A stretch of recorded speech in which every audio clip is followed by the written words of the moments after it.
Hello friends, I am Ashish Ranjan Maur, MBBS student, MLB medical college Jhansi.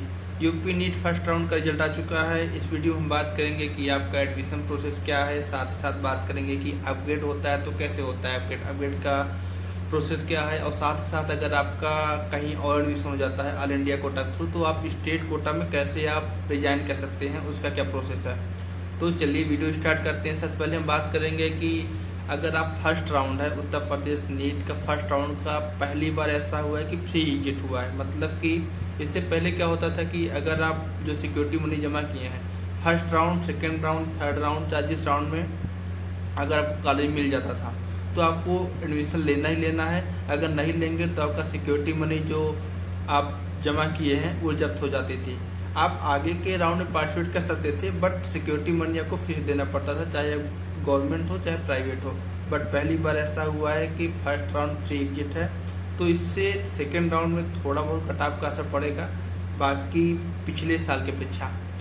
तो आप लोग फ्री एग्जिट भी कर सकते हैं। तो चलिए वीडियो स्टार्ट करते हैं कि क्या होगा कैसे होगा। जो टाइम शेड्यूल दिया गया है आपका 6 दिन का, उस 6 दिन के अंदर ही आपको एडमिशन लेना है। सारे डॉक्यूमेंट आपको साथ ले जाने हैं। डॉक्यूमेंट क्या क्या लगेगा इसका वीडियो मैं ऑलरेडी बना चुका हूँ, लेकिन फिर भी आप दे रहा हूँ कि क्या क्या डॉक्यूमेंट आप लोग को ले जाना है, ठीक है। तो जो टाइम का शेड्यूल है आपका 31 अगस्त से 5 सितंबर तक 6 दिन का टाइम दिया गया है। बीच में संडे पड़ रहा है, तो कोशिश करिएगा कि आप लोग संडे की रात में निकल दीजिएगा। आप लोग मंडे को सुबह आइएगा। जो भी कॉलेज जा रहा हो, मंडे को होता है क्या है कि यहाँ पर मेडिकल टेस्ट भी होता है, तो आपका मंडे आएंगे तो आपका मेडिकल टेस्ट आसानी से हो जाएगा, कोई प्रॉब्लम नहीं होगा। और ज़्यादातर मार्केट भी ओपन रहते हैं मंडे की वजह से। संडे को कुछ मार्केट बंद भी रहते हैं, आपको फ़ोटो कापी कराना पड़ा, कुछ कराना पड़ा तो आपको प्रॉब्लम होगा। तो मंडे को आइएगा, ज़्यादा आसान रहेगा। और दूसरी चीज़, जैसा कि मैंने पहले ही बोल दिया है पिछले वीडियो में, आपके पास जितने भी डॉक्यूमेंट हैं, ओरिजिनल डॉक्यूमेंट हैं, सारे डॉक्यूमेंट की फ़ोटो कापी करा लीजिए, साथ ही साथ उसको गूगल ड्राइव में सेव कर लीजिए। होता क्या है कि आपके जितने भी ओरिजिनल डॉक्यूमेंट हैं वो कॉलेज में जमा हो जाते हैं और वो आपको 5 साल बाद ही मिलते हैं। अगर आपको बीच में ज़रूरत पड़ती है डॉक्यूमेंट की, जैसे कि स्कॉलरशिप का फॉर्म भरने का या फिर यूनिवर्सिटी या फर्स्ट प्रोप का एग्ज़ाम देने के लिए जो फॉर्म भरना होता है उसमें जो डॉक्यूमेंट जरूरत पड़ती है, तो आपको कॉलेज से निकलवाना पड़ता है। तो वो काम ना करना पड़े उससे पहले ही आप गूगल ड्राइव में अपने सारे ओरिजिनल डॉक्यूमेंट सेव कर लें, और साथ ही साथ कम से कम 5 सेट फ़ोटो कापी और कम से कम 10 फ़ोटो खुद की और पेरेंट्स की फ़ोटो कोई जगह लेते हैं तो पेरेंट्स की फ़ोटो लेकर आएँ। तो अब हम बात करते हैं कि आपको डॉक्यूमेंट क्या क्या लाना पड़ेगा कॉलेज में एडमिशन टाइम। जो टाइम शेड्यूल दिया गया है उसी के अंदर आना है, उसके बाद और उसके पहले नहीं आना है। तो चलिए हम बात करते हैं क्या क्या डॉक्यूमेंट लगेगा। आपका जो आवंटन मिला है, अलॉटमेंट लेटर मिला है, वो होना चाहिए, और नीट यूजी का एडमिट कार्ड होना चाहिए, हाई स्कूल इंटरमीडिएट मार्कशीट और सर्टिफिकेट होना चाहिए। अगर आप उत्तर प्रदेश से हाई स्कूल इंटर नहीं किए हैं तो आपका यहाँ का निवास प्रमाण पत्र भी होना चाहिए, और कोई reservation EWS SC ST OBC कोई भी रिजर्वेशन हो, PH quota, ex army, freedom fighter, वो रिजर्वेशन कोटा की भी सर्टिफिकेट होना चाहिए, ठीक है। और आपके पास Aadhaar card, driving licence, PAN card, passport, इन सब का भी फ़ोटो कापी साथ ही साथ ओरिजिनल भी होना चाहिए। इसके अलावा भी आपको ज़रूरत पड़ेगी TC की, माइग्रेशन की। अगर आप PP बोर्ड से हैं तो आपको TC मिलता होगा, अगर आप CBSE बोर्ड या अदर बोर्ड से हैं तो आपको माइग्रेशन सर्टिफिकेट लाना पड़ेगा, जो यहाँ कॉलेज में हो जाएगा। और इसके साथ ही साथ आपको पता होगा कि कैरेक्टर सर्टिफिकेट जो 6 मंथ से ज़्यादा पुराना नहीं होना चाहिए, तो कैरेक्टर सर्टिफिकेट भी लाना ज़रूरी है। इसके अलावा आपके पास जो आपको कॉलेज जाकर बनवाना पड़ेगा, कॉलेज वाले कुछ कॉलेज वाले अपलोड कर देते हैं कि क्या क्या आपको एफिडेविट लाना है। जैसे कि एक हो जाता है आपका गैप सर्टिफिकेट या गैप एफिडेविट का, और दूसरा हो जाता है एंटी रैगिंग का, तीसरा हो जाता है आपका बॉन्ड का। यहाँ बॉन्ड है, अगर जैसे ही आप MBBS कंप्लीट करते हैं, इंटर्नशिप कंप्लीट करते हैं, इंटर्नशिप कंप्लीट होने के बाद आपको 2 साल महानगर छोड़कर बाकी जगह नॉन PGR के रूम में आपको जॉब करना पड़ेगा।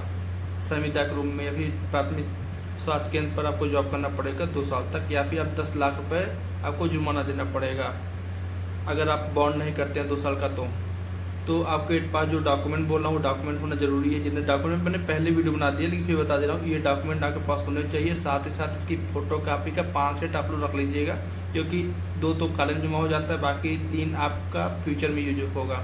और सारे डॉक्यूमेंट को गूगल ड्राइव कहीं पर, पेन ड्राइव कहीं पर सेव कर लीजिए जहाँ आपको लगे कि हाँ यहाँ पर सेव करना सेफ है।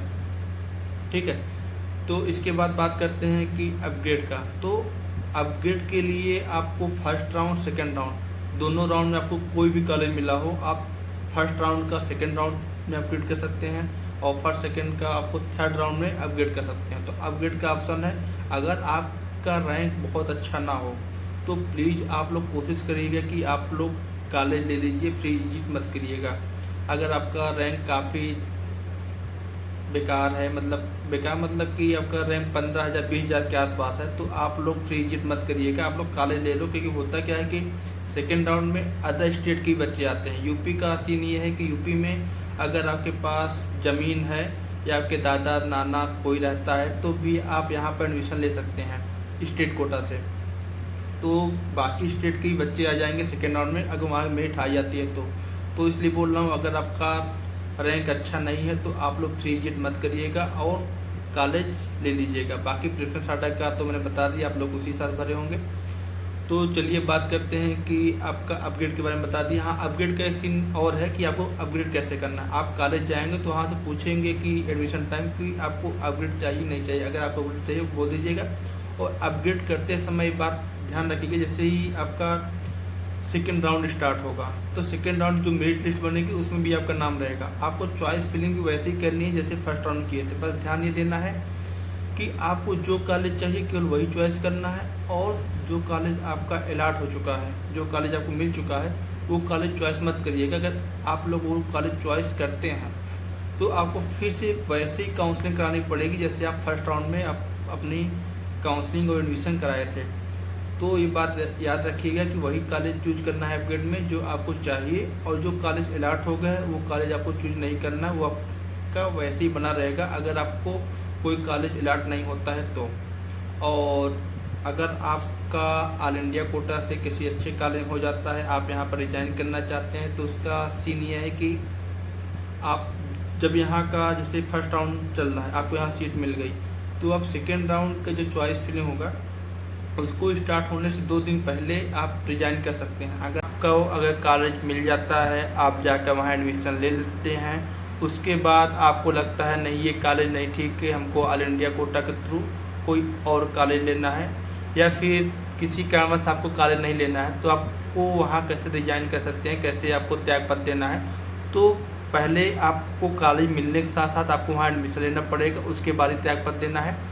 और दूसरा ये है कि आप जिस राउंड में आपको सीट अलॉट हुई है उसके नेक्स्ट राउंड का जो काउंसलिंग है, जो एडमिशन प्रोसेस है, उसमें जो चॉइस फिलिंग स्टार्ट हुई है, चॉइस फिलिंग स्टार्ट होने से 2 दिन पहले आपको रिजाइन करना होगा। अगर आप 2 दिन पहले फर्स्ट राउंड में आपको कॉलेज मिला है, सेकेंड राउंड की काउंसलिंग स्टार्ट हो गई है और उसमें चॉइस फिलिंग से 2 दिन पहले अगर आप त्यागपत्र देते हैं तो आपको धनराशि जो आप सिक्योरिटी मनी जमा किए हैं वो आपको वापस मिल जाएगा, और समस्त शुल्क जो जमा किए सब कुछ वापस मिल जाएगा, उसमें कोई प्रॉब्लम नहीं है। बट अगर यही आप सेकेंड राउंड में करते हैं तो सेकेंड राउंड में आपको एडमिशन शुल्क छोड़कर समस्त शुल्क निजी क्षेत्र के मेडिकल कॉलेजों के लिए समस्त शुल्क वापस कर दिया जाएगा, और धनराशि जो सिक्योरिटी मनी है वो जब्त कर ली जाएगी। फर्स्ट राउंड में आपका सिक्योरिटी मनी नहीं जब्त होगा, लेकिन सेकेंड राउंड के बाद अगर आप छोड़ते हैं तो सिक्योरिटी मनी आपकी जब्त कर ली जाएगी, और चाहे गवर्नमेंट हो चाहे प्राइवेट हो। अगर आप ये थर्ड राउंड में करते हैं, थर्ड राउंड के बाद अगर आप ये सब काम करते हैं, आपको कॉलेज नहीं लेना है, तो प्राइवेट में तो सारी फीस ले लेते हैं जितना आप जमा किए हैं, आपकी सिक्योरिटी मनी साथ ही साथ जितने भी आप फीस जमा किए हैं सब कुछ जब्त हो जाएगा। लेकिन प्राइवेट में क्या होता है कि सिक्योरिटी मनी तो ले लेते हैं, बाकी जो फीस है उसका 50% वो लोग जब्त कर लेते हैं, बाकी 50% वापस कर देते हैं। यही स्ट्रेट राउंड में क्या है, स्ट्रेट राउंड में आपको सिक्योरिटी मनी के साथ साथ आप जितनी भी फीस लगती है कॉलेज की वो फीस वो लोग ले लेंगे। अगर आपकी सिक्योरिटी मनी आपको वापस मिल गई तो सिक्योरिटी मनी फिर से वो लोग वापस ले लेते हैं, जो आप डिमांड ड्राफ्ट के रूप में होता है, महानिदेशक चिकित्सा शिक्षा एवं प्रशिक्षण उत्तर प्रदेश लखनऊ। तो आप लोग अगर एडमिशन लेने के बाद त्याग पत्र देते हैं तो आप लोग ध्यान रखिएगा कि आपको त्याग पत्र अगर आप फर्स्ट राउंड और सेकंड राउंड तक करते हैं तो उतना नुकसान नहीं होगा, लेकिन अब थर्ड राउंड के बाद अगर आप त्याग पत्र देते हैं तो आपका बहुत ज़्यादा पेमेंट करना पड़ जाएगा। प्राइवेट वालों तो बहुत ज़्यादा, गवर्नमेंट वालों के लिए चलो सिक्योरिटी मनी प्लस फीस है तो फीस वैसे ज़्यादा होती नहीं गवर्नमेंट कॉलेज की, बस बट तब भी आपका कम से कम लाख रुपए का नुकसान है। तो आप लोग ये ध्यान रखिएगा कि ये गलती ना करिएगा, ठीक है। अगर आपको कोई कॉलेज चाहिए ऑल इंडिया कोटा से या स्टेट कोटा से तो आप लोग पहले ही सोच लीजिए आपको कॉलेज कौन सा चाहिए, कौन सा लेना है, कौन सा नहीं लेना है। आप फर्स्ट राउंड सेकंड राउंड तो बहुत है, इतने तो पता चल ही जाएगा कि आपको कौन सा कॉलेज चाहिए। तो इस वीडियो में हमने बात किया, तो आप लोग ने देखा कि आपका एडमिशन प्रोसेस कैसा है, अपग्रेड का प्रोसेस कैसा है, और आप रिजाइन करना चाहते हैं तो उसका प्रोसेस क्या है, क्या क्या फाइन लग सकता है आपके ऊपर अगर रिजाइन करते हैं first round, second round, third round और स्टे राउंड के बाद अगर रिजाइन करते हैं तो क्या क्या आपको फाइन लगेगा आपके ऊपर। तो वीडियो में बने रहिए। आप लोगों को कोई प्रॉब्लम हो तो आशीष रंजन 520 पर आप इंस्टा पर मैसेज भी कर सकते हैं, साथ ही साथ आप कमेंट भी कर सकते हैं। और MLB मेडिकल कॉलेज में अगर आपको कोई प्रॉब्लम होती है तो मैं हूँ ही, आप कोई भी कमेंट करिएगा, आपको रिप्लाई मिल जाएगा। तो मिलते हैं नेक्स्ट वीडियो में, तब तक के लिए बाय बाय, और चैनल को ज़रूर सब्सक्राइब कर लीजिएगा। बाय।